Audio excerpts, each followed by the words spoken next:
We are going to graph each of these and state any points of discontinuity, and we'll talk about what discontinuity means in a few minutes, but in the meantime, let's just graph it. And as we graph a piecewise function, we're just going to go one piece at a time. Notice I've switched to pencil. I'm not using an ink pen right now because I'm going to make some mistakes intentionally and erase them. So if you're using an ink pen, then hold off for a second.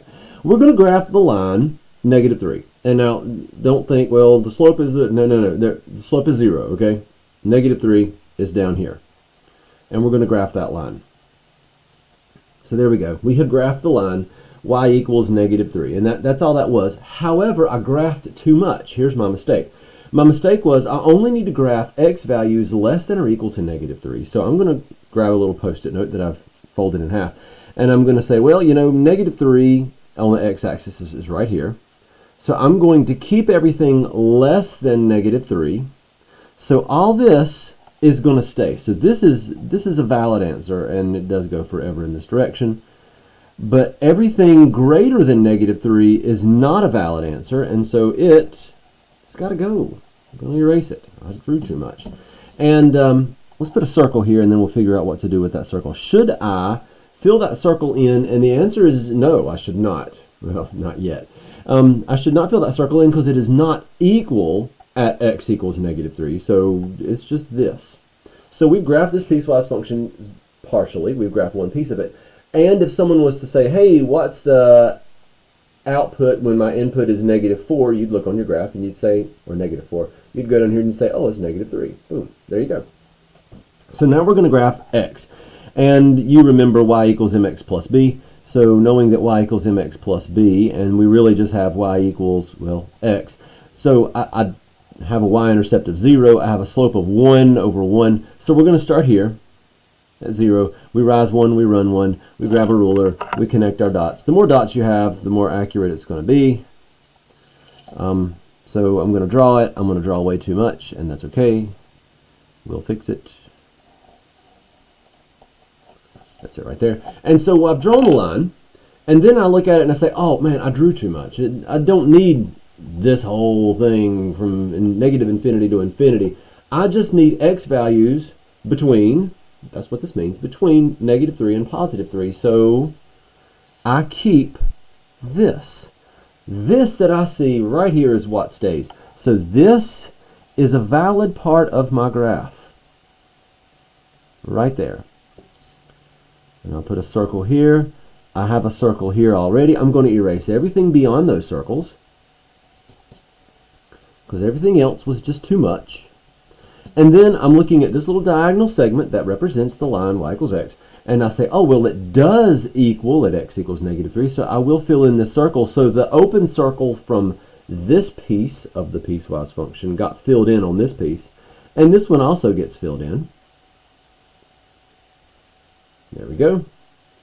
And so for the next piece, we're going to graph the line y equals 3. And so I'm going to come up here and I'm going to draw 3. And I know what you're thinking. You're like, oh, you drew too much, Mr. Reader. I know, I did. I'm sorry. Oh, well. So what I'm going to do is just keep the part where x is greater than 3. So x is greater than 3. This part stays right here. That's it. This part gets erased. And that's it. So we're not going to talk about discontinuities yet because that actually doesn't happen on this graph. But we will go to the next one and start graphing that one. And it's going to be very similar. And then in a minute I'm going to show you how to graph them on your calculator and also on Desmos online. So we'll do this one also by hand, and I will go very quickly. We're going to graph the line y equals -3. And just so I'm not running into this thing where I say, oh no, I graphed too much, I'm only going to graph x values less than -3. So I'm going to go ahead and just lay this down at -3, and I say, oh, well, I only want to graph the ones less than -3. So my y value is -3 for x values less than, but not equal to, -3. So here is my line. There we go. There's the piece of my line. There we go. That's it. Open circle because it does not include it. I'm going to jump to the third piece. We'll skip the middle one. We'll come back to it in just a second. This is the line 3, which of course is up here. And I only want the x values that are greater than 3. So we're only going to graph over here. So here's where my line would normally go, but I only want the ones over here. So there's that. We're going to put a circle there. There it is. So we've graphed the first piece, this is the third piece, and now we'll come over here and we'll say, well, mx plus b. And you might be thinking, why didn't you use mx plus b on this and this? Well, technically you could, but m would be 0, the slope would be 0, which makes it a horizontal line. You know that. So y equals negative 1x plus b, well, that'd be 0. So it's really negative 1 over 1. So I will start at 0. And instead of having a line that goes like this, I'm going to have a line that goes, well, like this, because the slope is negative now. So down 1 to the right 1, down 1 to the right 1, down 1 to the right 1. And we can go up and to the left, do the opposite of everything that just happened. We could do that. And let's just go ahead and say what needs to be said. I don't want to draw the whole thing and just go crazy with it and draw all that. I only need to draw the portion between negative 3 and 3 on the x-axis. So this is all I'm going to draw right there. So just this piece right here. That's it. I'll put circles, and we'll figure out what to do with those circles. Oh, it is equal. That's where I look. So I will fill that in. That is about the biggest circle I've ever drawn in my life. It just represents a single dot. Oh well. And that's it. Now let's talk about discontinuities. Let's go back to the first one. And I don't even have to define discontinuity. I will. But I don't have to define it because basically when I look at that word, continuity, it means it's continuous. Well, discontinuity means discontinuous. So this is never discontinuous. So there are no discontinuities. This, on the other hand, if I'm going to trace this, I had to lift my pencil. Here, I just went zoom, zoom, zoom, drew the whole thing, and I was good. But here, I would have to pick up my pencil there and there. Now, when I say there and there, I need x values for those locations. So I have discontinuities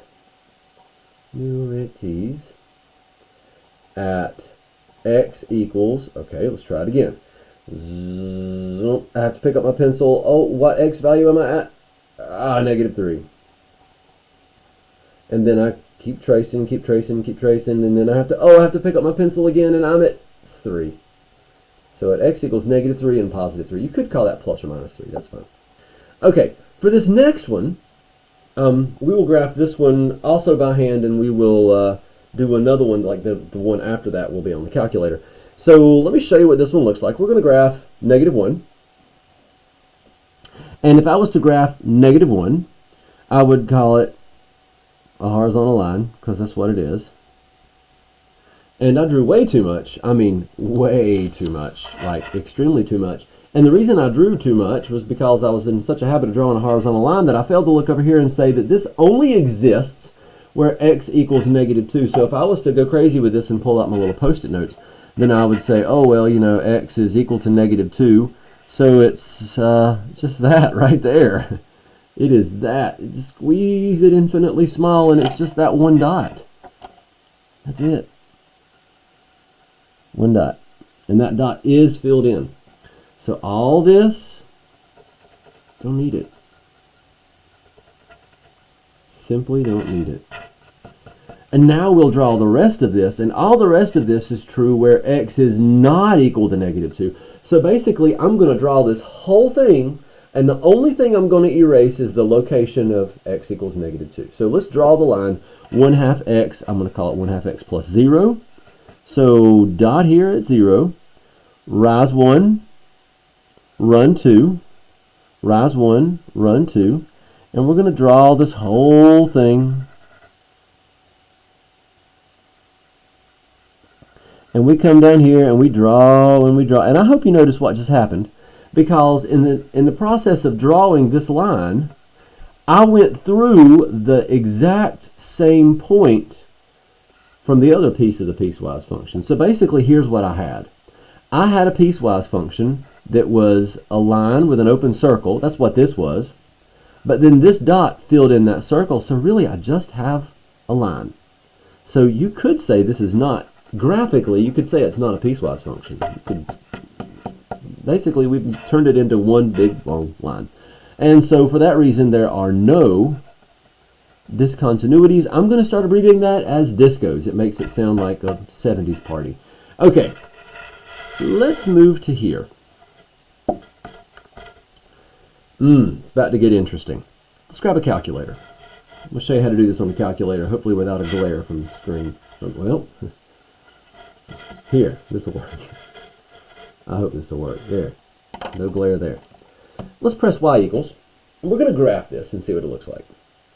So when I graph a piecewise function on the graphing calculator, then there's all kinds of little tricks to use and all kinds of stuff, but I need this to be defined. There's a long list of reasons, well actually a short reason why this works, but just trust me on it for now and I might explain it later in the video. So what I'm going to do is type that in. I'm going to put it in parentheses though. So let me just write down what I'm typing. I'm going to type -4, and then I'm going to divide it by this stuff, and I don't think I've ever typed that specifically in the calculator, so I hope it works. So I'll go ahead and tell you why it works. This little portion right here returns a value in the calculator. If you're into programming, you probably know the phrase Boolean. Boolean means true and false statements.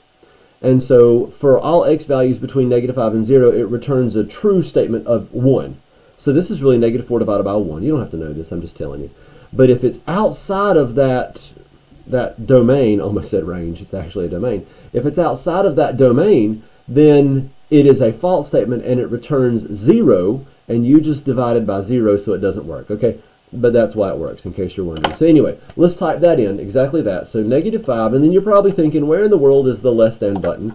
Well, it is test. See where my finger is? So I'm going to press second and test, and you'll find all the less thans and greater thans and equal tos and not equal tos that you need to find. And then I'll press X, and then we'll do this again. And I really hope this works. I'm going to be embarrassed if it doesn't. And when I graph it, it does not work. It does not work. So, what I'm going to do instead is switch to the calculator, and to the computer. There we go. All right, yeah, let's switch to the computer. Here goes.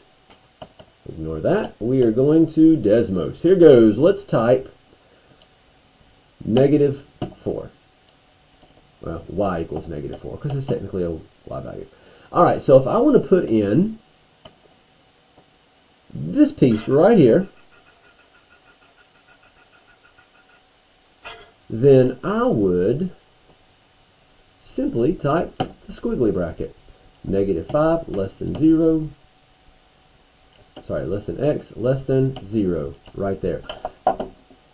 And I can see it. There it is. Let's make it big and bold. Let's go to projector mode. So there's my line. It's that red piece right there. And it does not exist at -5.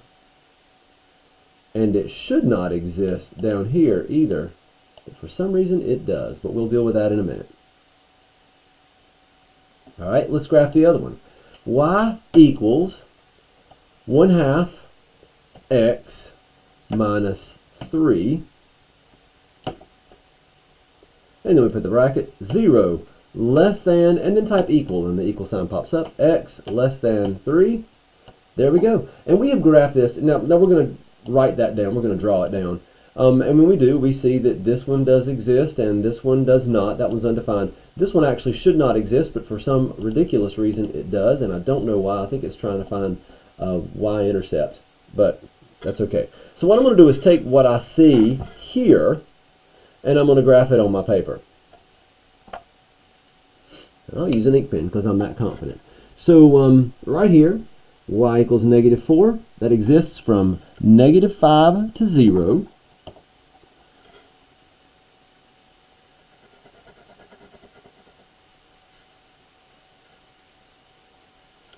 And then This other line, just look at the little properties of it, and you could tell this just by the equation. It goes down to -3, rise 1, run 2, rise 1, run 2, and I'll do that till I get to 3. It does not equal at 3. It does equal here. There we go. Graphed it. So this calculator trick did not work when you have inequalities that are represented like this, okay? And we'll get later into how to represent those things, but for now, it works on the computer, not on the calculator. So I'm going to graph the next one on the computer as well. I will not use the calculator. Cool trick to use, but in this case it's not working. I apologize for that. So here goes. Number 23, we're going to type that in. So let's clear both of those out. So y equals -1/3 x plus 2, and we'll put the bracket x less than 0. And now we see what it looks like, and I'm going to draw it. And when I draw it, I'm going to draw it as accurately as I can, which means I need to look at its properties, like see that y-intercept right there? Look at your slope. Your slope is -1/3. Go down 1/3. Stuff you should have known already, stuff that you see. And so let's go ahead and draw it. I'm kind of using the equation to do it. So what's that? Oh, we didn't talk about the discos on the last one. It's okay, we'll get it. So right there, open circle. That looks like it's slightly filled in, but that's okay. -1/3, so it's going to go down like this. Oh my goodness, that is the most crooked line I've ever drawn in my life. And I've drawn thousands of lines. There it goes. Okay, so there's that first piece. The second piece is 1/4, y equals 1/4 x plus 2, and that exists where x is greater than 0. Ah, look at that. It makes kind of a V. Now this side has a slope that's a little different. It rises 1 and runs 4. So starts here, and it is filled in. So it rises 1, it runs 4. There we go. So let's talk about discontinuities on this one and the previous one, and then we'll do the very last problem. And that'll be it. So here goes. If I was to draw from here to here, would I ever lift my pencil? No, I wouldn't. So I have no discontinuities. No discos. I got to spell it correctly. All right, let's do this one. If I drew from the beginning of it to the end of it, then I would lift my pencil or pen at 0. So I have a discontinuity at x equals 0. All right, one more. We're going to graph this one more. I'm not going to use my calculator because of that compound inequality there. Clearly the calculator doesn't know how to deal with those. Or I typed something wrong, which I'm pretty sure I did not. I think we're good. I did not. Unless I should have used the brackets instead. I don't believe so. All right, here goes. We're going to type all those pieces. So y equals 2. But this only exists where x is less than -1. All right. Y equals 1. This only exists from -1 to +1. Y equals 0. This only exists where x is greater than 1. And then this next part, y equals -1, and it only exists at x equals -1. I'm going to put a comma here, and then at x equals +1, and it doesn't even show up. And you're probably wondering why, and I'm glad you asked. Am I in projector mode? I am. Okay. We'll talk about why it didn't show up in a minute, but the short answer is it's just 2 dots, and so it may not really show up in our resolution of what we're really looking for. Well, we can go ahead and draw this. It's kind of a step kind of thing. And so we're going to go over here and draw it. Now, we didn't have to have the calculator for that, or the have to have the Desmos, because we already knew that this thing was at, well, 2.